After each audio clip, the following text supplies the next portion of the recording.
오늘 예배에 나오신 여러분 모두가 나라를 사랑하며 기도하는 진정한 애국자가 되기를 주의 이름으로 축복합니다. 5월달이 지나갔습니다. 가정의 달이라 해가지고 이제 5월달에 보면은 교회에서 말씀을 증거하는 것도 보면 이제 개인과 가정의 소중함에 대한 말씀을 많이 증거하고 또 여러 가지 이제 그런 가족의 사역들 이런 것들이 대내외적으로 많이 있습니다. 그런 가운데 이제 6월 달을 이렇게 맞이하면서 6월 달은 호국 보훈의 달이라고 그렇게 다 나라에서도 우리 교회에서도 그렇게 알고 있습니다. 6월을 이렇게 뒤돌아보면 우리나라의 근현대사의 굴곡진 그런 모든 것들을 이 6월 달에 다 이렇게 담아놓고 있지 않는가, 압축하고 있지 않는가, 이렇게 말씀을 드릴 수가 있습니다. 6월 6일이 이제 현충일인데 이 현충일이라는 이제 이 날을 통해서 많은 역사를 함축하고 있는 그런 내용이 있어요. 그런가 하면은 이제 현대사 속에 뭐 불과 몇십 년 전 일이지만 60항쟁이라 해가지고 이제 그야말로 독재 시대가 끝나고 민주화 시대가 열린 그런 날이 또 60항쟁이라는 이런 날이 있었습니다. 그런가 하면은 이제 좀 앞의 일이지만은 6.25라는 그런 아픈 민족 상잔의 그런 역사가 있었고 또한 6.29라는 그야말로 민주화 선언이라 그러잖아요. 이제 그런 일들이 다 이렇게 6월 달에 이렇게 다 들어있어요. 그래서 정말 그 6월 달은 이런저런 내용들을 살펴볼 때 나라를 생각하고 염려하고 또 기도하는 것은 저 일반인들도 세상 사람들도 다 그러고 우리 성도들은 더더욱더 그렇게 해야 될 줄로 믿습니다. 이제 6월 6일 현충일을 우리가 이제 얼마 있으면 내일 모레 있는데 이 현충일의 그 의미 속에 바로 그 우리나라의 그 애환을 다 이렇게 담고 있다고 봐요. 그러니까 순국 선열들이라고 호국 영령들이라고 그들을 추모한다고 그렇게 하지 않습니까? 근데 이 호국 영령들에 대한 이제 내용을 간략하게 정리를 하면 한 세 종류로 정리를 할 수가 있어요. 첫째는 무엇입니까? 일제 강점기 때 독립운동을 했던 의사, 열사, 투사 이런 분들 과거에 그런 분들을 이제 추모하는 그런 의미가 하나가 있습니다. 그런가 하면은 6.25 전쟁으로 인하여서 많은 국군 장병들 또 경찰들 희생한 이런 분들이 있습니다. 이런 분들을 또 이제 보훈 인사라고 그렇죠. 그런가 하면 그 이후에 나라를 위해서 여러 가지 모양으로 희생하신 국군 장병들, 경찰들 이런 분들을 이제 국가에서 보훈 인사, 호국 보훈 인사라고 그렇게 이제 추모도 하고 적절한 애우도 하고 그러고 있습니다. 사랑하는 성도 여러분, 우리나라는 일본으로부터 이제 해방된 그런 기쁨의 역사가 있었지만 얼마 못 가가지고 6.25라는 남북 전쟁을 통하여서 참 얼마나 고통과 아픔이 있었는지 몰라요. 그런가 하면 그 결과가 세계 최빈국 가장 가난한 나라로 전락한 그런 역사적인 그런 사실이 있습니다. 그런데 그런 가운데서 하나님께서 은혜를 베푸시고 축복하셔서 그리고 우리 국민들이 땀 흘린 그 부분에 대한 열매를 맺게 하셔서 지금은 선진국 대열에 들어섰다고 말씀하지 않습니까? 하지만 아직도 남북 관계는 계속해서 대치의 관계가 있고 갈수록 긴장과 대립의 관계가 깊어지고 있습니다. 어떻게 보면 우리나라의 미래에 대해서 더욱더 암울하게 여길 수밖에 없는 그런 상황이 오늘 우리들의 나라의 형편입니다. 여기에 나이를 40대 50대 먹은 다 어른들은 지난 삶 속에 초등학교 다니고 중학교 다니고 할 때 불렀던 노래, 남북이 함께 불렀던 공통적인 노래가 뭡니까? 우리의 소원은 뭐요? 통일이에요. 우리의 소원은 북한도 다 불렀어요. 다 함께 불렀어요. 근데 요즘 아이들이 학교에서 이 노래를 잘 부르고 있는가? 제가 잘 모르겠어요. 근데 요즘은 잘 안 부르죠. 그리고 북한 김정은 이제 정권에서 뭐라고 했습니까? 이제는 더 이상 우리가 남북 관계 이런 거 말하지 말자. 동족 이런 거 말하지 말자. 우리는 각자의 나라다. 이렇게 하면서 남북의 뭐 길이라든가 이런 거 다 잘라버리고, 그리고 휴전선 일대에 장벽을 세우고 있다는 그런 말씀 뉴스 들어봤죠? 방송을 통해서 나라를 홍보하는 이 북한 중앙 방송을 통해서 이제 그런 이야기를 다 이렇게 대내외적으로 말했어요. 그러면서 민족, 동족이라는 개념이 이제 우리나라는 쓰지 않는다. 북한에서 그렇게 공식적으로 이야기를 했어요. 이런 상황이 현실 남북관계의 상황입니다. 이런 가운데 우리가 호국 보훈의 달을 맞이하여서 이제 현재의 남북관계를 생각하면서 정말 하나님께서 인류 역사를 또 나라를 통치하시는데 그 하나님 앞에 우리나라를 맡기면서 기도해야 될 줄로 믿습니다. 그런가 하면은 또한 아울러서 이제 6월 3일 21대 대통령 선거가 이제 기다리고 있는데, 정말 안타깝게도 대통령 탄핵이 이루어지고 나라가 혼란하고 결국 이제 선거로 이렇게 지금 나가고 있는 장면입니다. 사전선거가 이틀 동안에 끝났지만은 선거에 대한 여러 가지 그런 논란들 많이 있지 않습니까?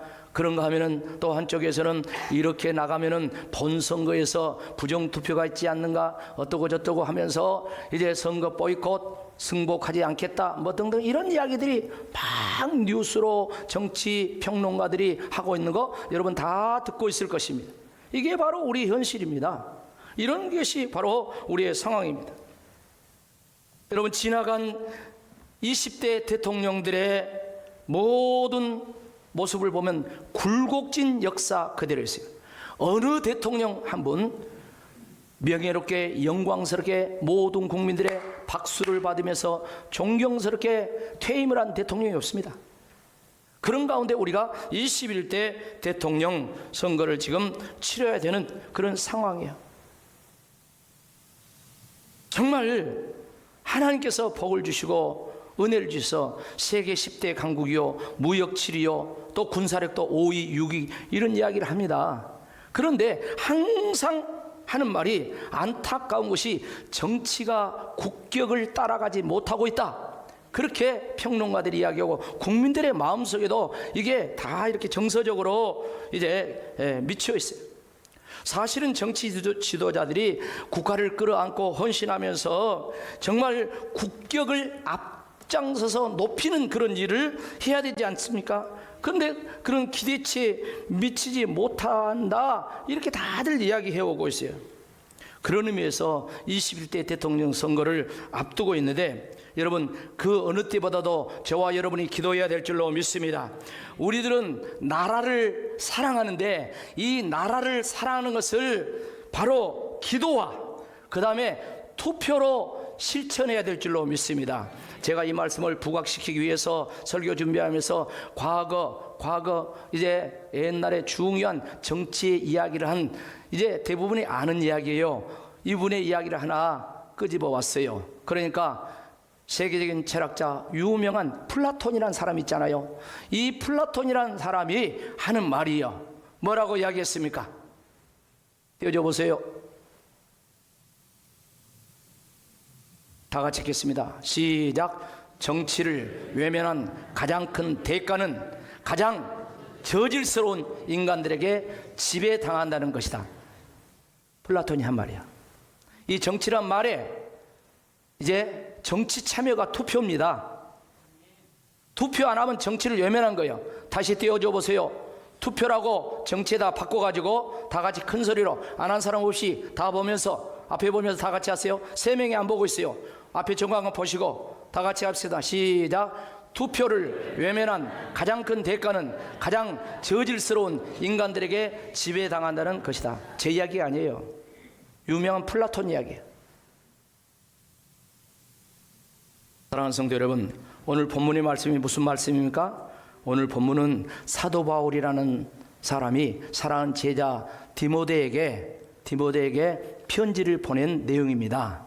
그런데 어떤 상황에서 이 편지를 보냈습니까? 당시에 로마가 세계를 지배하고 있습니다. 그 가운데 로마의 네로 아시죠? 이 네로라는 황제가 폭정을 하면서 특별히 기독교인들을 막 탄압하고, 그것이 로마 안에서만 있는 것이 아니라 로마의 속국들, 식민지 가운데 있는 그런 모든 나라 가운데서 임금들을 통하여서, 정치가들을 통하여서 그 네로의 정책을 펼치면서 이제 그렇게 가고 있는 상황 속에 특별히 기독교인들이 핍박을 받고 고난을 당하고 있는 그런 상황 속에서 바울이 지금 제자 디모데에게 편지를 하는 거예요. 핵심적인 내용이 무엇입니까? 바로 임금들과 높은 자들을 위해서 뭐하라? 기도하라 그랬어요. 임금들과 지도자들을 위해서 기도하라 그랬어요. 왜? 그들이 정치를 잘해야만이 국민들이 평안하고 우리 성도들도 신앙생활을 뭐한다? 편안하게 할 수가 있다. 여러분 70년대 80년대 과거 유신 독재라든가 이런 시대를 많은 어른들이 다 겪었어요. 그때 얼마나 불편했습니까? 그때 교회 다니는 성도들 신앙생활이 얼마나 힘들었습니까? 너무너무 힘들어요. 어려워요. 신앙생활 함부로 모여서 예배드리고 기도 이것도 잘 못하는 거예요. 그런 시절이 있었어요. 그래서 바로 기도하라는 거야. 올바른 정사를 펼쳐나가고 올바른 이제 나라를 통치하라고 그렇게 그들을 위해서 기도하라는 거예요. 여러분 지금 우크라이나와 러시아가 3년 넘게 전쟁을 하고 있습니다. 이 전쟁에 북한이 지금 파병을 해가지고 거기에서 남북전쟁의 실전 연습을 하고 있지 않습니까? 푸틴의 야욕으로 바로 이 지금 전쟁을 계속해서 하면서 고통과 비극의 역사가 계속 이어지고 있습니다. 이런 푸틴을 향하여서 이제 심지어 정신 이상자가 아닌가 이런 진단도 하고 있는 그런 정치평론가들도 있습니다.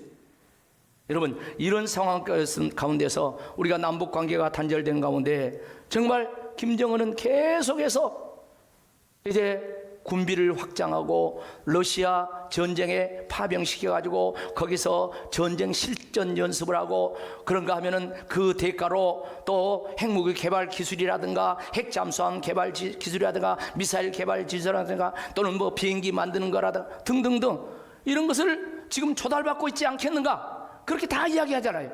그렇게 이런 상황 속에 바로 우리나라의 대통령 선거를 이렇게 맞이하죠. 여러분 과거 대통령 선거 또는 이런 의원 선거라든가 국회의원 선거나 볼 때 어떤 일이 있어요? 북한이 도발을 해. 그래가지고 뭐요? 북풍이 불었다고 그래요. 그래가지고 거기에 따라서 또한 이제 색깔론이라든가 뭐 이런 것들이 또 휩쓸면서 이 올바른 판단과 이 투표라든가 이런 걸 행사하지 못하도록 그렇게 한 그런 전력이 있다는 것이요. 그래서 오늘 본문 8절 말씀 보면은 뭐라고 합니까? 거룩한 손을 들어서 뭐하라? 기도하라 그렇게 하겠어요. 기도하라. 우리가 성령 강림절 다음 주일인데 지난 월요일부터 2주간에 걸쳐서 기도회를 저녁으로 이렇게 하고 있습니다. 근데 예전 같으면은 이제 뭐 선거나 이런 게 없어서 이제 그냥 성령 은혜를 사모하며 기도했지만 이번엔 딱 맞춰서 선거가 있고 이번 주도 선거가 있고 그러니까 얼마나 이 저녁 기도회 때 나라를 위해서 집중 기도하고 있는지 몰라요. 여러분 기도하고 계시죠? 교회 나와도 안 나오셔도 기도하고 계시죠? 정말 기도해야 돼요. 하나님의 은혜가 있어야 될 줄로 믿습니다. 하나님의 역사가 있을 줄로 믿습니다. 자, 그래서 오늘 우리가 거룩한 손을 들고 하나님 앞에 기도해야 되는데 오늘 말씀을 구체적으로 살펴보면서 몇 가지를 정리해서 말씀드리도록 하겠습니다. 우리는 첫째, 우리 기독교가 어떤 종교인가 알아야 돼요. 기독교는 나라를 사랑하는 무슨 종교다? 애국 종교다. 전통적으로 그렇습니다. 성경을 보면 그렇게 말씀하고 있어요. 오늘 본문 디모데후서 2장 1절 2절 말씀도 뭐요? 첫째로 고난은 모든 사람을 위해서 기도하라고 하는데 간구와 기도와 도고 감사하되 임금들과 높은 주위에 있는 사람들 위해서 기도하라. 임금들과 높은 주위에 있는 사람들 기도한 것 자체가 뭡니까? 나라를 위해서 기도한 것인 줄로 믿습니다. 나라를 위해서 기도하라는 거예요. 나라를 위해서. 여러분 우리가 구약 성경에서부터 시작해서 신약에 이르기까지 많은 믿음의 지도자들에 나옵니다. 그 믿음의 지도자들의 공통점이 있어요. 우리 양장로님 은혜스럽게 기도할 때 거기에 모세라는 사람을 언급을 했잖아요. 모세가 왜 위대합니까?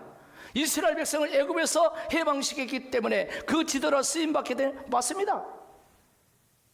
그런데 정말 위대한 것은 이스라엘 백성들이 애굽에서 나와서 광야길을 가는데 이스라엘 백성들이 하나님의 은혜로 애굽에서 나왔으면 하나님의 은혜를 따라 믿음으로 살아야 되는데 광야길을 가면서 그들이 하나님 은혜에 따라 살지 않습니다. 우상을 만들어 섬기면서 하나님을 대적하는 그런 일들이 몇 번이고 나옵니다. 그때 하나님께서 참지 못해가지고 모세에게 뭐랍니까? 이 백성들을 다 멸절시켜버리고 새 백성, 새 나라, 새 민족을 만들어서 너한테 주겠다고 그렇게 이야기해요. 여러분, 하나님은 얼마든지 할 수 있는 능력이 있는 줄로 믿습니다. 하나님의 전능하신 분이에요. 할 수 있어요. 그때 모세가 뭐라고 합니까? 하나님 그러면 안 됩니다. 이 백성들을 불쌍히 해달라고, 용서해 달라고, 그 민족의 죄악을 끌어안고, 우상숭배의 죄악을 끌어안고 얼마나 하나님 앞에 기도하는데 몇 번이나 그런지 몰라요. 하나님께서는 바로 그 모세의 기도를 들으시고 이스라엘 백성들을 용서해 주시는 거예요. 그것이 바로 이스라엘 민족의 역사예요. 오늘 이 나라의 지도자도 그런 지도자가 나오기를 기도하시기를 축복합니다. 나라 백성 민족의 허물과 죄악을 끌어안고 모세처럼 기도하는 그런 지도자. 여러분, 다윗이라든가 에레미야라든가 느헤미야라든가 다니엘이라든가 에스더라든가 등등등 많은 성경의 인물들이 나라와 민족을 사랑하면서 생명을 걸고 기도한 사람이 있어요. 여러분, 믿음의 조상을 아브라함이라고 이야기하죠. 아브라함 잘 압니다. 아브라함이 이제 살았을 때 어떤 일이 벌어집니까? 소돔과 고모라가 죄악으로 그야말로 하늘을 찌솟아. 소돔이란 말은 동성애라는 뜻이에요. 창조 질서를 거해가면서 남자끼리 결혼하고 여자끼리 결혼하고 성생활하고, 그게 말이 됩니까? 그때 하나님께서 그들을 심판하라고 천사를 보냅니다. 천사를 보낸데 저 아브라함을 찾아가서 하나님의 계획을 말씀할 때 아브라함이 어떻습니까? 그 소돔에 있는 롯을 생각하면서, 그리고 소돔 백성들을 생각하면서 하나님 의인 50사람이 있어도 이 백성들을 의인과 함께 멸절시키겠습니까? 안 하지. 45명은요 않지. 40명, 30명, 20명, 10명. 창세기 18장 32절 뭐라고 이야기합니까? 같이 읽어봅시다. 아브라함이 또 이르되 주는 노하지 마소서. 내가 이번만 더 아뢰리다. 내가 거기서 10명을 찾으면 어찌하려 하시나이까. 이르되 내가 10명으로 말미암아 못하지 않겠다. 멸하지 않겠다. 의인 10사람만 있으면 그 죄악된 소돔 성도 멸망시키지 않고 살려주겠다는 거예요. 이렇게 믿음의 조상들이 기도했다는 사실. 그런가 하면은 우리가 예수님의 모습을 볼 때 예수님이 얼마나 애국자인지 몰라. 예수님이 얼마나 나라와 민족을 위해서 기도한지 몰라요. 예수님의 그 아주 안타까운 기도의 장면 보면 마태복음 23장 37절 말씀, 다 같이 예수님처럼 다 같이 기도합시다. 시작. 예루살렘아, 선지자들을 죽이고 내게 파송된 자들을 돌로 치는 자여, 암탉이 그 새끼를 날개 아래 모음같이 내가 네 자녀를 모으려고 하니 몇 번이다. 그러나 너희가 원하지 아니었다. 예루살렘 이스라엘을 하나님께서 암탉이 날개를 펴가지고 그 새끼들을 모아 품어. 어느 때? 위기 때, 솔개가 나타났을 때, 그때 암탉이 다 이렇게 품속으로 들어가잖아요. 그런데 하나님 품으로 들어오지 않고 그들이 우상을 숭배하고 그렇게 나가는 그런 것들이 굉장히 많았다는 거예요. 여러분, 우리 주님께서도 나라와 민족을 위해서 이렇게 기도하신 줄로 믿습니다. 이렇게 기도했다는 거예요. 사랑하는 성도 여러분, 과거 일제강점기 때 우리나라를 그렇게 일본이 압박하고 그런 가운데 특별히 우리 기독교를 핍박하고 한 이유가 뭡니까? 교인들이 아닌 일반 백성들은 항일 독립투쟁 그것만 했어요. 그러나 기독교는 어떻습니까? 기독교는 신사참배 안 하겠다. 다시 말해서 일황이, 그들은 천황이라 하잖아요. 자기가 하나님이라 이런 식으로 하면서 신사참배하라고 했어요. 그때 어떻습니까? 모든 백성들은 가서 신사에 참배일을 차려. 그런데 기독교인들 정말 우상을 숭배하면 안 된다고 그렇게 주장하는 그런 지도자들, 그런 성도들 있기 때문에 그로 인하여서 얼마나 이제 기독교를 핍박하고 박해했는지 알 수가 없어요. 수많은 지도자들이 감옥에 들어갔고 그 백성들의 그 고통은 이루 말할 수 없는 그런 안타까운 어려운 그런 일들이 과거에 있었다는 거예요. 이런 역사를 우리가 보면서 우리 기독교는 나라를 위해서 기도하면서 애국하는 종교인 것을 믿으시기를 바랍니다. 기도의 지경을 넓혀서 기도하자. 오늘 본문 2절 말씀 다시 한번 읽어봅시다. 시작. 임금들과 높은 지위에 있는 모든 사람을 위하여 하라. 이는 우리가 모든 경건과 단정한 중에 고요하고 평안한 생활을 하려 함이라. 아멘. 자, 우리 성도들이 기도하는 기도 내용을 보면 대체적으로 자기 자신을 위해서 기도해요. 자기 가정을 위해서 기도해요. 그 생활 반경, 바운다리 이게 좁아요. 그런데 오늘 말씀은 기도의 이 지평을 넓혀가라. 어디까지 넓혀가라? 임금들과 높은 지위에 있는 모든 사람을 위해서. 여러분, 당시의 임금이 누구라겠습니까? 네로야. 당시의 임금이 누구입니까? 그 로마의 네로의 식민지 가운데는 그런 왕들이야. 지금 디모데에게 편지한 거나 로마에서 편지나 다 똑같아요. 오늘 저와 여러분이 이렇게 하나님께서 말씀하신 이 말씀 가운데 정말 우리가 기도해야 되는 사명을 다시 일깨워야 돼요.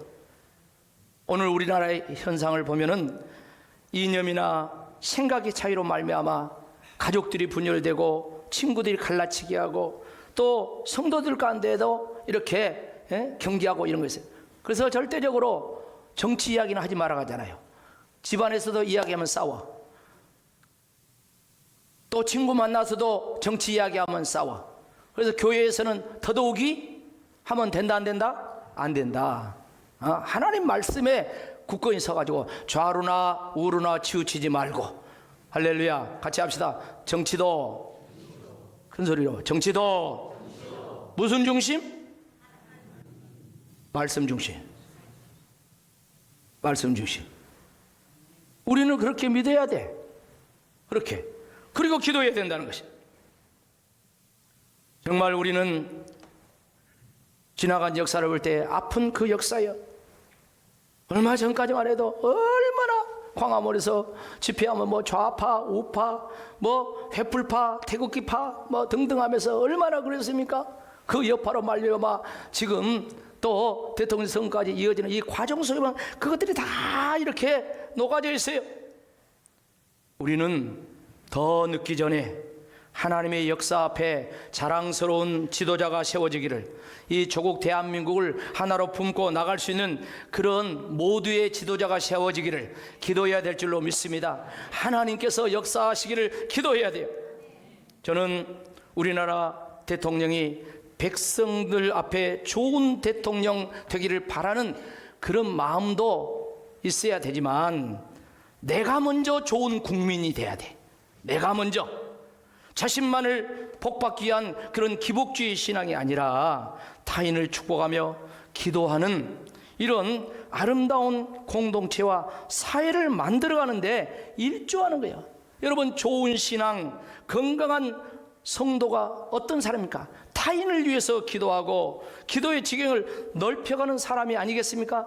심지어 예수님께서는 산상순 마태복음 5장 44절 말씀 보면은 원수를 위해서 기도하고 원수를 사랑하고 원수를 축복하고 그렇게 가르쳤어요. 지금 대통령 선거로 말미암아 혼란스러운 상황이지만 하나님께서 대통령을 세우신다는 그런 믿음을 가지고 기도하면서 우리나라의 희망을 보시기를 주의 이름으로 축복합니다. 역사 속에 우리 기독교는 나라를 사랑하는 애국 종교였어요. 그 나라를 사랑하는 표현이 여러 가지가 있지만 우리는 인간의 힘으로 할 수 없기 때문에 하나님 앞에 거룩한 손을 들고 기도해야 될 줄로 믿습니다. 기도할 때 하나님이 역사하세요. 기도할 때 하늘이 움직이셔요. 기도할 때 모든 백성들 통치하시고 하나님의 일하시는 역사가 역사 속에 지금까지 계속해서 이어왔다는 이 사실을 생각하면서 오늘 이 중대하고 막대한 이 상황 속에서 이번 한 주간 정말 기도 많이 하시고 선거에 임하시고, 그리고 또한 선거 이후에 나라가 분열되고 또한 국론이 더 어려워지면 안 되지 않습니까? 그래서 국민 통합과 화합과 하나 되는 그런 지도자의 그런 모습이 드러나고, 보복 정치하지 않고 악순환을 끊고, 할렐루야, 그런 하나님의 일하신 역사가 다음 지도자에게 세워지기를. 그래서 21대 대통령은 이전에 그런 어려운 일을 겪었던 대통령처럼 그렇게 겪지 않고 정말 모든 국민들이 박수 쳐주며 그리고 아름답고 명예롭게 퇴임하는 그런 역사가 있기를 우리 모두 다 기도하기를 주의 이름으로 축복합니다. 아멘.